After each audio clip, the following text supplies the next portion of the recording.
Assalamualaikum warahmatullahi wabarakatuh. Selamat pagi, selamat siang, dan selamat malam dimanapun teman-teman berada. Alhamdulillah kita masih diberikan kesehatan sehingga kita bisa melakukan aktivitas di pagi hari ini, yang tentunya semoga mendapatkan keberkahan seperti itu. Oke, melanjutkan terkait klasifikasi perpustakaan. Hari ini saya akan sedikit memberikan penjelasan terkait dasar penentuan nomor klasifikasi. Nah, karena klasifikasi ini menjadi suatu istilahnya kegiatan yang sangat penting untuk apa selain pustakawan juga untuk pemustaka, karena dengan adanya nomor klasifikasi ini dapat mempermudah dalam temu kembali bahan pustaka atau koleksi seperti itu. Nah, sehingga dengan nomor klasifikasi ini juga dapat lebih cepat dan efisien dalam menemukan informasi ataupun koleksi yang pemustaka inginkan seperti itu. Oke, kita akan bahas satu persatu terkait penjelasan dasar penentuan nomor klasifikasi. Yang pertama kita akan pelajari penentuan subjek, terus fokus disiplin, dan ketiga adalah pendekatan bentuk karya. Kemudian nanti prosedur penggunaan DDC kita akan belajar di belakang. Oke. Kita bahas satu persatu terkait penentuan subjek. Nah, pada unsur utama dalam penentuan subjek atau tema suatu karya, maka yang harus dilakukan oleh classifier itu adalah yang pertama adalah tujuan. Apa sih tujuan dalam pengklasifikasian itu? Apa sih tujuan dari buku tersebut gitu kan? Nah, kemudian kita harus tahu maksud dari si penulis ataupun pengarang buku itu, karena kita tidak bisa terlepas dari ketika penentuan subjek, kita tidak bisa terlepas dari apa apa sih makna dari ataupun maksud dari penulis tersebut kok menulis buku ini seperti itu. Nah, sehingga kita dapat menentukan subjek yang ada pada koleksi tersebut atau bahan karya. Nah, tentu hal ini yang dilakukan dalam penentuan subjek atau tema suatu karya tentu jangan sampai bertentangan dengan tujuan atau maksud penulis. Jadi jangan keluar ataupun bertentangan dari ini. Seperti itu. Nah, kemudian bagaimana sih Bu Nurul terkait cara mengetahui subjek atau tema suatu karya seperti itu? Nah, untuk mengetahui lebih jelasnya bagaimana caranya, yang pertama adalah cari judul buku. Nah, ini yang terpenting.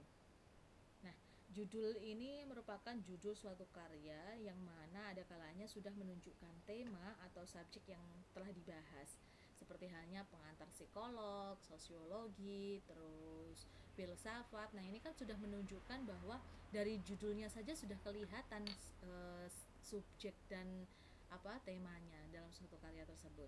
Kemudian apabila dari judul buku ini belum menunjukkan atau belum diketahui subjeknya, maka dapat dilakukan dengan cara cari daftar isi atau kata pengantar atau pendahuluan buku. Nah, ini bisa dilakukan dengan cara menganalisa. Nah, kira-kira dari judulnya ini kok diketahui ya subjeknya dan temanya. Terus kemudian teman-teman bisa melakukan dengan cara melihat daftar isinya. Di daftar isi ini membahas tentang psikolog, nah, atau sosiologi seperti itu kan, pembahasan terkait. Nah, ini dapat digunakan karena sebuah buku itu dapat diketahui subjek atau dari tujuan kepenulisannya, biasanya bermaktub ataupun dijelaskan dalam kata pengantar atau pendahuluan buku.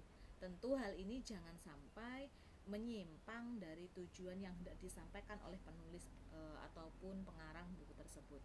Kemudian setelah dari daftar isi dan kata pengantar atau pendahuluan itu tidak diketahui lagi, maka bisa melakukan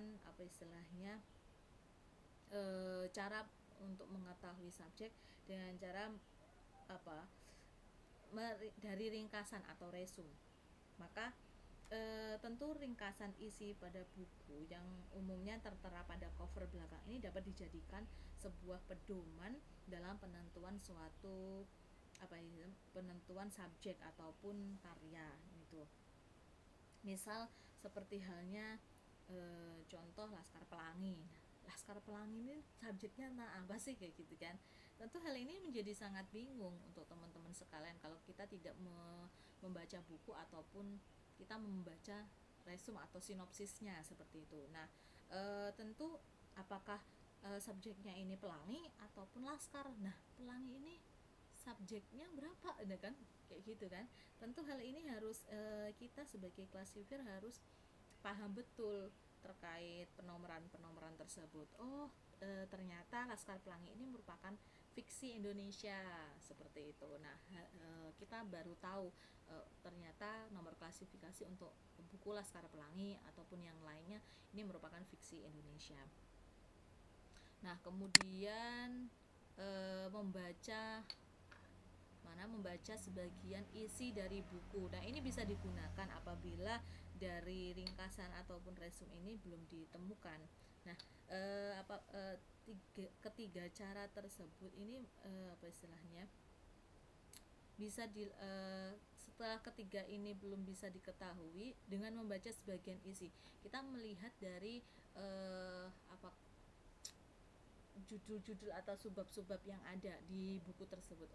Ini tentang misal manajemen dakwah kayak gitu kan, dakwah kayak gitu. Nah, terus dakwah ini di dalamnya membahas terkait khutbah dan lain-lainnya. Nah, ini kita bisa menentukan langsung seperti itu. Kemudian apabila dalam penentuan subjek dan tema ini belum juga diketahui, nah ini bisa menggunakan katalog dalam terbitan yang hendaknya sudah diverifikasi lebih lanjut. Nah, kenapa kok harus melihat dari sini? Nah, ini dapat mempermudah karena pencantuman pada katalog pada katalog dalam terbitan ini didasarkan pada informasi pra penerbit. Jadi sama penerbit itu sudah ditentukan ini tuh fokusnya ke sini, subjeknya atau temanya ke sini. Nah, ini dapat digunakan. Kemudian mempertimbangkan sumber luar. Nah, ini bisa, yaitu seperti ditinjau bahan rujukannya, spesialis subjek. Nah, ini dapat menentukan subjek atau karya yang berkenaan apabila hal ini diperlukan.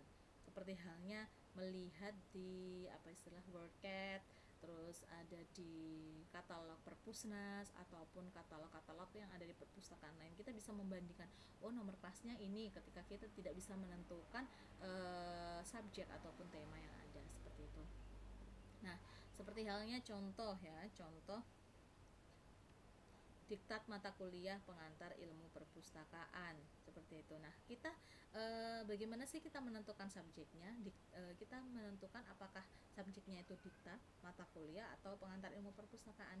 Nah, tentu kita harus tahu yang menjadi subjeknya itu adalah pengantar ilmu perpustakaan karena ini bukan merupakan subjeknya. Terus kemudian kumpulan lagu-lagu daerah yang menjadi subjeknya yang mana?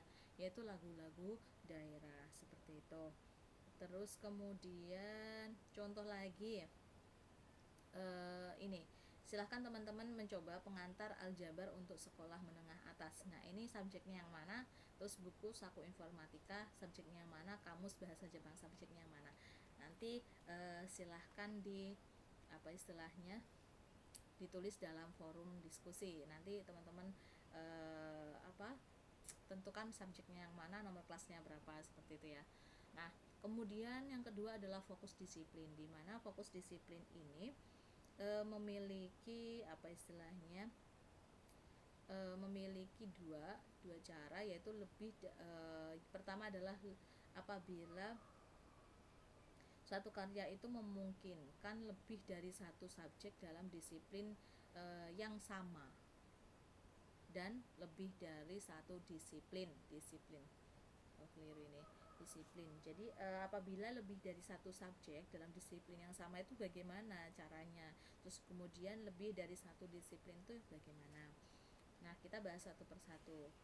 Nah, untuk mengenai ketentuan terkait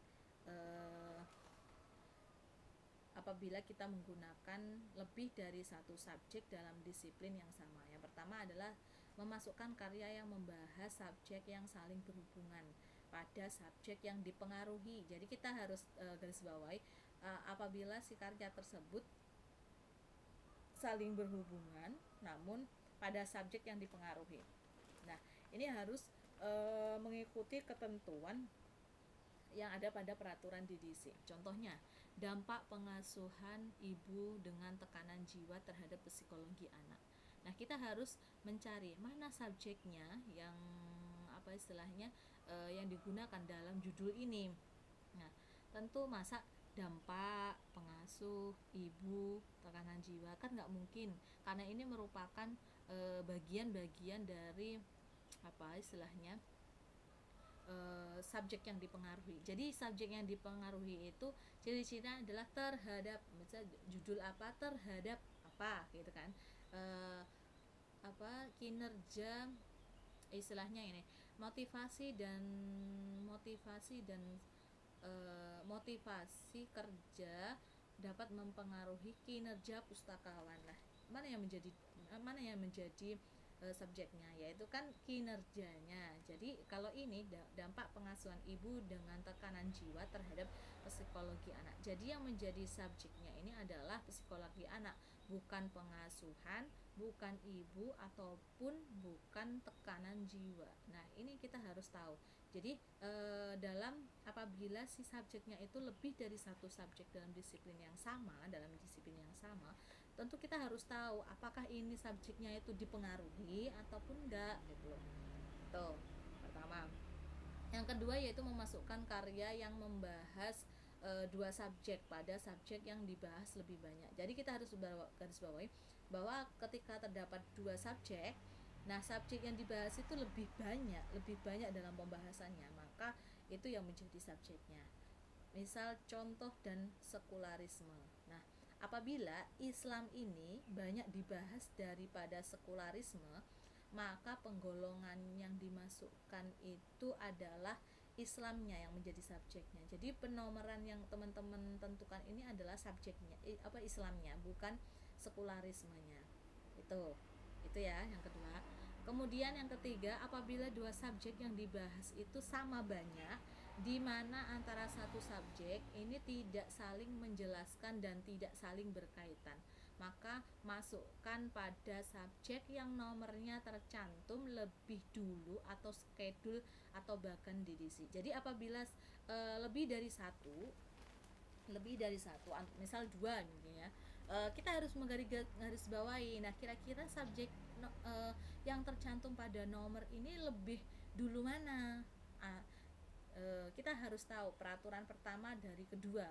Nah, ini ketentuannya peraturan pertama dari kedua. Contoh, astronautika dan teknik penerbangan. Astronautika dan teknik penerbangan ini kira-kira itu duluan mana sih subjeknya yang ada pada schedule atau bahkan DDC. Nah, jadi ini dua subjek ini masuk dalam satu disiplin, yaitu teknik ya. Astronautika ini teknik dan teknik penerbangan ini merupakan tekniknya. Nah, namun berdasarkan peraturan pertama dari dua ini ketentuannya bahwa teknik penerbangan ini masuk nomor 629.1. Nah, teknik penerbangan dengan astronautika dalam bagan atau schedule bagan DDC ini lebih duluan mana penomorannya? Apakah teknik penerbangannya atau astronautika? Ya, tentu yang menjadi terlebih dahulu adalah teknik penerbangannya, sehingga yang menjadi subjeknya itu adalah teknik penerbangannya. Nah, seperti ini subjeknya, kemudian bagannya, seksinya itu loh. Nah, ini kita harus tahu. Jadi ketika ada dua judul, yang terlebih itu adalah yang terdapat bagan dan seksi, maka yang harus kita tentukan untuk menjadi subjeknya itu adalah yang bagannya. Seperti itu. Begitu juga dengan seksi dan subseksi. Nah, kita harus menentukan yang terlebih dahulu adalah subseksinya, seksinya, seperti itu. Nah, ini penjelasannya. Ini ya. 62 tadi ini teknik penerbangan ini mendahului astronautika. Nah, jadi 629 ini ringkasannya ini ada teknik transportasi, terus aerospace engineering, motor dan seterusnya sampai 629.8. Nah, jika 629.1 ini terkait dengan teknik penerbangan. Nah, di sini ada penjelasan. Untuk astronautika lihat di 629.4. Ya kan? Ya, ini sudah dijelaskan bahwa ketika kita melakukan pencarian tentang teknik aerospace ataupun teknik penerbangan, di sini ada keterangannya for astronautic C 629.4. Nah, kemudian kita harus cari, 629.4 itu tentang astronautika. Berarti aerospace engineering ini lebih dulu letaknya di bagian daripada astronautika, seperti itu. Nah, di sini juga dijelaskan OC manual 629.04. Ini tentang transportasi engineering. Nah, inilah cara kita menentukan klasifikasi secara manual dengan menggunakan DDC. Ini contoh DDC-nya. Itu ya. Kemudian yang keempat, memasukkan karya tentang 3 subjek atau lebih yang merupakan subjek dari sebuah subjek yang lebih luas pada nomor klasifikasi yang lebih tinggi dan mencakup semuanya. Kita harus tahu, kita harus garis bawahi bahwa ketika si subjek itu 3 subjek atau lebih, maka kita harus bawa nomor klasifikasi yang lebih tinggi dan mencakup semuanya itu yang mana. Ini masuk ketentuan peraturan ketiga. Contohnya sejarah Indonesia, Malaysia, dan Singapura. Nah, sejarah Indonesia ini klasifikasinya adalah 959.8, Malaysia 959.5, sejarah Singapura 959.57. Nah, kita harus tahu, tadi kan dijelaskan apabila 3 subjek ataupun lebih, maka nomor klasifikasi yang lebih tinggi dan mencakup semuanya. Jadi yang mencakup semuanya ini merupakan sejarah daerah mana? Ya, dari ketiga di atas ini dapat digolongkan atau dimasukkan pada sejarah Asia Tenggara, yaitu nomor klasifikasinya adalah 959. Jadi tidak mungkin apabila ini sejarah Indonesia, ya udah sejarah Indonesia lah, terus sejarah Malaysia dan Singapura bagaimana nomor klasifikasinya. Nah, untuk menentukan ketika ada 3 subjek ataupun 4 subjek, maka penggolongan yang dimasukkan ini adalah secara keseluruhan dari ketiga yang mencakup pembahasan subjek yang mencakup ketiga ini, yaitu ini membahas tentang sejarah Asia Tenggara, yaitu nomor klasifikasinya adalah 959. Kemudian contoh lagi, ringkasan aljabar dan aritmatika dan geometri. Nah, kita harus tahu aljabar ini nomor kelasnya 512, aritmatika 513, geometrik 516. Nah, untuk menggolongkan ketiga tersebut, bagian yang dimasukkan adalah tentang tentang matematika, yaitu nomor kelasnya 510. Seperti ini cara penentuan apabila terdapat 3 subjek.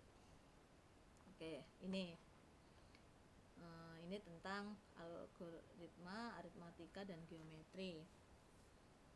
Ini algoritma C manual at 510. Kemudian ini DDC manual. Nah, sehingga dari ketiga ini aritmatika, terus geometri, sama istilahnya tadi. Nah, ini mencakup dari matematika tersebut, nomor kelas matematika. Tidak mungkin kita menentukan langsung 513 karena itu algoritma. Nah, nanti yang lainnya gimana? Tentang geometri dan lain-lainnya seperti itu. Oke, yang kelima, subdivisi yang dimulai dengan angka 0 harus dihindari apabila ada pilihan antara 0 dan 1 sampai 9 pada titik yang sama dalam hierarki notasi. Maka subdivisi yang dimulai dengan 000 harus dihindari bila terdapat pilihan 00 dan 0. Ini peraturan 0. Nah, kemudian terkait tadi ketentuan pada fokus disiplin, yaitu ketentuan yang digunakan apabila lebih dari satu disiplin, yaitu pertama, gunakan nomor interdisiplin. Nah, semua disiplin ilmu yang disediakan dalam skedul ataupun relative index. Yang kedua adalah memasukkan karya yang tidak disediakan nomor interdisiplin ke dalam disiplin yang paling banyak mendapatkan pembahasan. Dan yang ketiga, apabila klasifikasi karya interdisiplin ini tentu jangan diabaikan. Hal ini dapat memungkinkan ditempatkan pada kelas utama 00. Nah, terus yang selanjutnya pembahasan terkait pendekatan karya. Nah, dalam penentuan subjek ataupun karya ini diperlukan untuk melakukan sebuah pendekatan bentuk fisiknya ya terhadap suatu karya, misal kamus, ensiklopedia, periodikal, terbitan berkala, indeks atau majalah yang lainnya, terbitan berseri itu. Nah, karena bentuk suatu karya ini bisa digunakan untuk menunjukkan subjek dari karya tersebut. Nah, kita harus tahu penambahan nomor klasifikasi dengan penambahan subjek standar dari tabel 1. Ini apabila penambahan nomor klasifikasi ini menambahkan subdivisi standar pada tabel 1. Maka contohnya jurnal psikolog nomor dasar. Jadi jurnal psikolog. Nah, ini yang menjadi nomor dasar subjeknya yang mana atau nomor dasarnya yang mana? Nah, ini kan psikolog ya. Tentang psikolog. Nah, rumusnya adalah nomor dasar plus notasi tabel 1. Tabel 1 kemarin teman-teman sudah saya jelaskan ya di pertemuan kemarin. Tabel 1 itu apa aja? Sama dengan 150. 150 itu nomor dasar ini plus N notasi T1 pada notasi pada tabel 1 yaitu 05. Jadi, jurnal psikolog ini masuk pada nomor klasifikasi penomorannya 150.5. Dapatnya dari mana sih 150 terus 5? Nah, psikolog ini nomor dasarnya 150. Nah, untuk jurnal ini masuk notasi 05 pada tabel 1. Itu. Sehingga untuk menentukan nomor klasifikasi pada jurnal psikolog yaitu notasi dasar plus nomor dasar plus notasi tabel 1, notasi dasarnya 150 plus 05, maka ketika digabungkan 150.5. Nah, kenapa kok tidak 005? Karena di depan titik ini ada 0 sehingga di belakang titik ini 0-nya harus dihilangkan. Apabila di sininya ini bukan 0 terus di belakang titik itu 05, maka juga dimasukkan. Seperti halnya contohnya ini, ensiklopedia olahraga. Ensiklopedia itu notasi berapa? 030 pada tabel 1. 03 tabel 1. Terus olahraga itu nomor dasarnya 796. Maka ketika digabungkan yaitu 796.03. Kok tidak 3? Kenapa harus 03? Karena di depan titik ini bukan 0. Ini nomor, sehingga di belakang titik ini ketika ada 0 tetap dimasukkan, kecuali ini tadi 150.5. Jadi ketika di depan titik sudah ada 0, maka di belakang titik tidak boleh ada 0-nya. Nah, kalau ini harus ada 0-nya karena di depan titik bukan 0. Kemudian metode riset penelitian untuk pendidikan. Kita harus menentukan yang menjadi nomor dasarnya itu yang mana sih? Metode riset penelitian, ya kan? Nomor kelasnya 370. Nah, pendidikan ini apa? Ini merupakan tabel subdivisi standar, Bu. Nah, ini nomornya 072 pada tabel 1. Nah, kita jumlahkan nomor dasar plus notasi pada tabel 1. Nah, nomor dasarnya 370 plus 072. Maka ketika dijumlahkan 370.72, nolnya ini harus dihilangkan karena di depan titik ada 0. Itu caranya untuk menentukan nomor klasifikasi. Nah, rumus ini yang rumus paten ya, klasifikasi berdasarkan DDC, bahwa ketika itu merupakan sastra, maka bentuk karya ditambah asal karya, maka akan menghasilkan nomor klasifikasi. Apabila itu non sastra, maka kita harus menentukan tema, sub, subjek, disiplin, dan bentuk karya seperti tadi contohnya, sama dengan nomor klasifikasi. Dari sinilah kita ini bisa mudah menentukan klasifikasi berdasarkan DDC. Nah, bentuk sastra ini ada puisi, drama, fiksi, esai. Ini masuk tabel 3. Gitu. Mungkin itu saja penjelasan terkait dasar penentuan nomor klasifikasi. Terima kasih sudah menyimak, semoga bisa bermanfaat untuk teman-teman semua.